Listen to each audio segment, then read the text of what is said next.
To search for jobs on the Kijiji app, start by opening a web browser on your mobile phone. Type in the website's address and navigate to the official website. Once the interface loads, tap on the All Categories option and select Jobs. You can then choose a location, such as a specific area in Canada, and select from various job categories, including cash, part-time, and delivery jobs.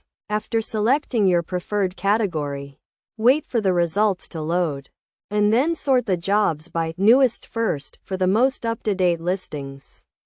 You can filter the results further to find jobs that suit your needs.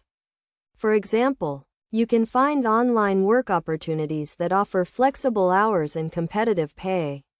To apply for a job, tap on the listing and visit the website to learn more.